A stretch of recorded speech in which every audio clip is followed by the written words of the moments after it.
Ready start. महोदय, बहुत बड़ा अंश अनुभव और लोगों की कही सुनी बातों से, देखे हुए दृश्यों से और कुल तथा समाज की परंपरा से प्राप्त होता है। सिनेमा इस सभी प्रकार के ज्ञान की प्राप्ति में सहायक हो सकता है, क्योंकि यह मनुष्य की दृश्य और श्रव्य अनुभूतियों के क्षेत्र को बहुत ही बढ़ा सकता है। एक साधारण सी बात है जिसे सभी जानते हैं कि केवल सुनी सुनाई बात की अपेक्षा हम पर देखे हुए दृश्य का प्रभाव अधिक पड़ता है, और हम यदि सिनेमा द्वारा किसी चीज को देख लेते हैं तो उसका उतना फल तो नहीं होता जितना स्वयं आंखों द्वारा देखने से मिलता है। उससे तो कहीं अधिक अमिट छाप किसी के सामने किसी दृश्य के वर्णन करने से पड़ती है। मन बहलाव के सभी साधन कितने ही प्रकार के होते हैं।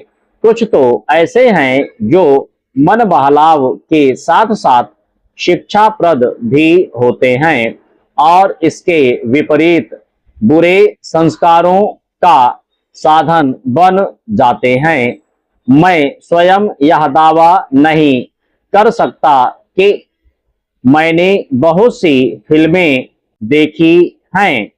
सच पूछिए तो मुझे बहुत कम फिल्में देखने का अवसर मिला है, पर मेरे पास जो खबरें पहुंचती हैं, बहुतेरे विश्वसनीय भाइयों और बहनों द्वारा जो शिकायतें पहुंचाई जाती हैं, उनसे मालूम होता है कि बहुतेरी फिल्में दूसरी कोटि की हैं, जो शिक्षा अथवा मन बहलाव का साधन ना बनकर बुरी वासनाओं को जागृत करती हैं, विशेषकर युवकों के चरित्र पर बुरा प्रभाव डालती हैं।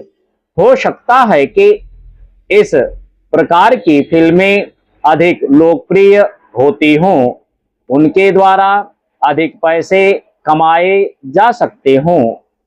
कुछ लोग यह कह सकते हैं कि फिल्म निर्माताओं का काम ऐसी फिल्मों को बनाना है जो लोकप्रिय हों, क्योंकि वे एक प्रकार की मांग को पूरा करती हैं। चंद यह भी कहा जा सकता है कि फिल्मों का ध्येय मन बहलाव ही है। उसको तो तभी सफल बनाना चाहिए जब फिल्में उन लोगों का मन बहला सकें जिन लोगों के लिए बनाई गई हों।